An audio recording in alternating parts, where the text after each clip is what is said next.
Sem dúvida eu tenho uma memória nítida de algumas coisas, mas vou te contar uma coisa que pouca gente sabe no Brasil hoje. O Roosevelt, quando esteve no Brasil, fez um discurso na despedida. E o discurso que ele fez, ele comentava a instalação do New Deal, do novo pacto nos Estados Unidos. Ele agradecia e dizia que os princípios da reforma que ele fez nos Estados Unidos, ele tinha aprendido com Getúlio Vargas no Brasil. Pouca gente sabe disso. Era o trabalhismo brasileiro que levou, na época do Getúlio, a organização da Petrobras, o petróleo é nosso, aquelas campanhas todas. Nestas campanhas eu já entrei de cabeça de corpo e alma.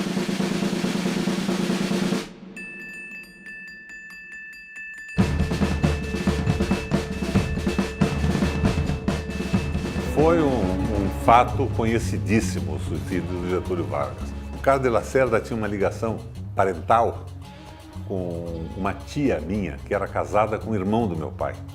Inclusive, em alguns momentos que andavam perseguindo o Carlos de Lacerda, ele se refugiava aqui na Visconde de Guarapava, na casa do tio Ulisses de Melo e Silva.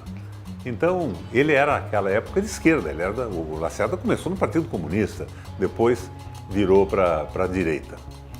Então, eu tenho bem presente essa época. E eu fazia política no Colégio Estadual do Paraná.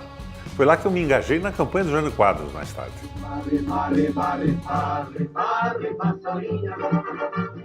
Vassourinha, a pantaneira, meu povo está cansado de sofrer dessa maneira. Jânio Quadros, esperança desse povo abandonado.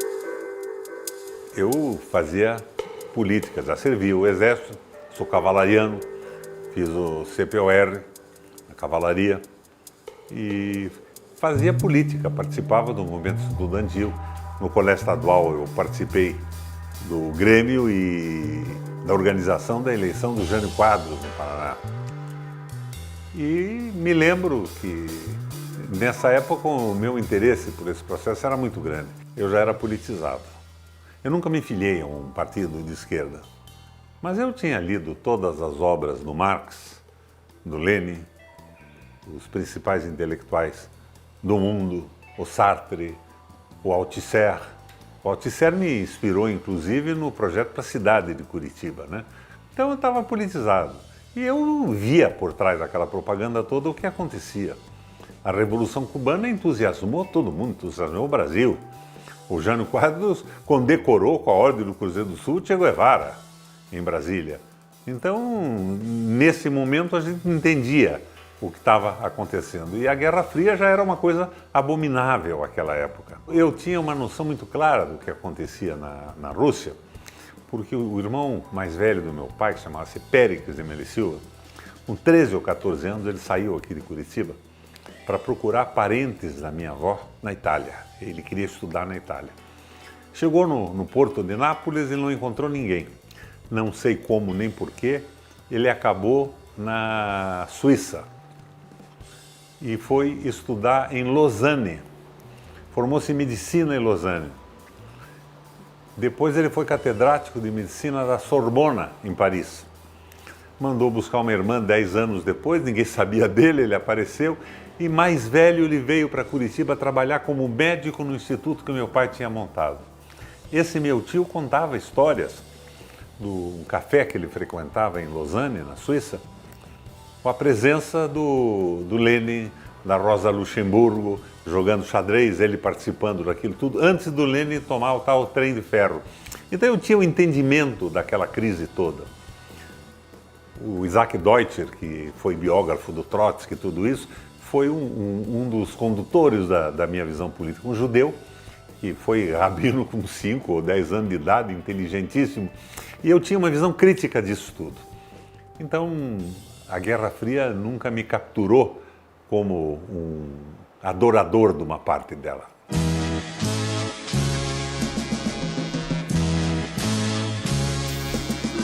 Eu e o Luiz Carlos Meinert, que era um amigo meu de Joinville, é filho do dono da M. Lepper, que era uma empresa importantíssima de Santa Catarina, nós tivemos uma ordem de prisão. Daí o que nós fizemos? O Carvalhido, que a gente conhecia, eu conheci no CPOR, o Carvalhido era o investigador mora, era o Torquemada dos militares. Não era um mau sujeito. Mas quando nós soubemos disso, eu e o Maine fomos para Joinville, de Joinville nós fomos para São Francisco do Sul, arranjamos um barco com um motorzinho diesel, daqueles pequenininhos, e passamos um mês e meio, de ilha a ilha, comendo camarão, pescando e escapando dessa gente. Até que um dia eu me aborreci e nós dois viemos para Curitiba, fui para casa, tomei um banho e fui lá para a sede da Justiça Militar. Onde é que está o Carvalhido que quer falar comigo? O que ele quer comigo? Ele se desarmou, não queria nada, eu fui para casa. Agora, durante esse período todo, eu fui preso muitas vezes pelo DOPS. Era o delegado Osias Algar. Era uma coisa simplesmente terrível o que eles faziam, amedrontavam e tal.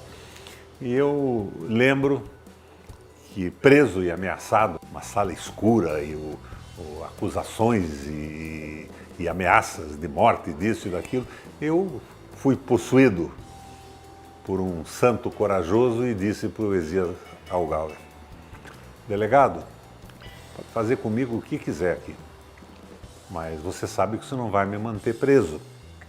Eu vou sair daqui. Eu faço uma promessa para você. Se eu for torturado, se você me agredir de alguma forma, eu saio daqui e nos dias próximos à minha saída eu vou te matar. Acabou a tortura. Foi a fúria e o desespero de um meninão que estava preso sem motivo algum. Aquela loucura, eles tinham que prender todo mundo. Quando nós tivemos uma reunião na UP aqui, eu fiz um discurso naquela época e tinha uns meninos que eram filhos de uma das zeladoras do prédio que tinha aqueles revólveres de espoleta. Eu pus um revólver daquele na cinta e fui falar. E alguns imbecis me viram com aquele revólver, me denunciaram como guerrilheiro. Mas por isso me prenderam.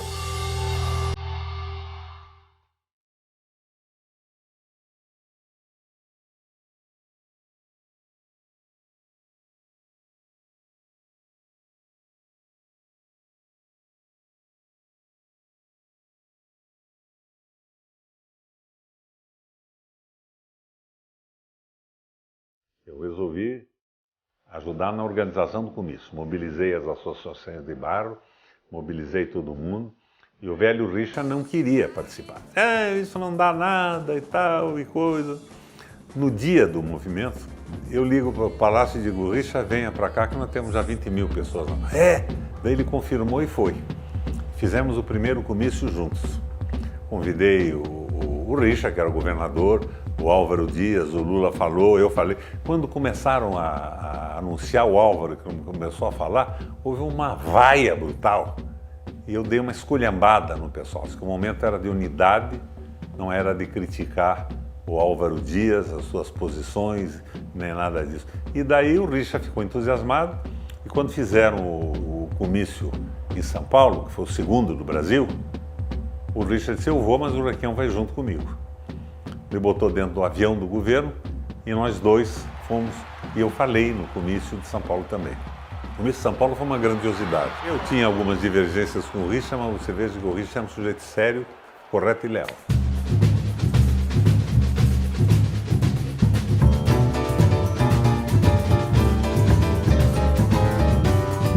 Declaro promulgada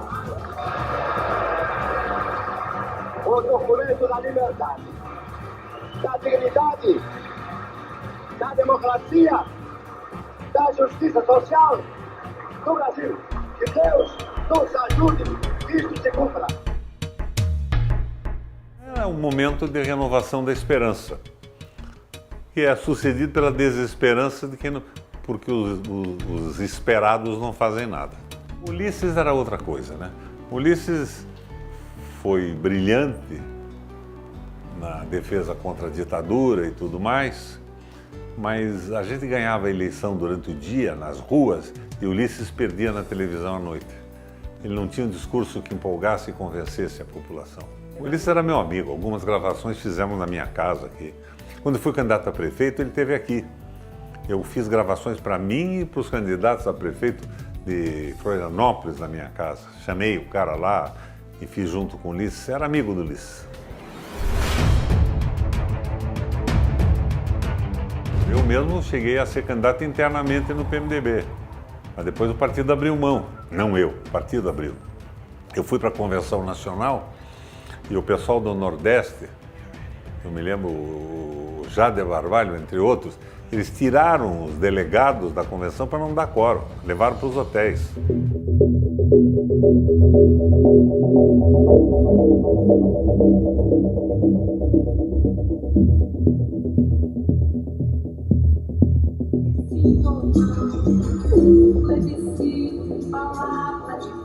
Eu viajei pelo Brasil inteiro e acabamos com a brincadeira, porque o parlamentarismo é entregar o país para o varejo do Senado. O Senado elege parlamentares com financiamento de grupos econômicos e pode comprar votos. Já o candidato a presidente tem que tomar uma posição nacional no seu discurso e ele tem que manter isso.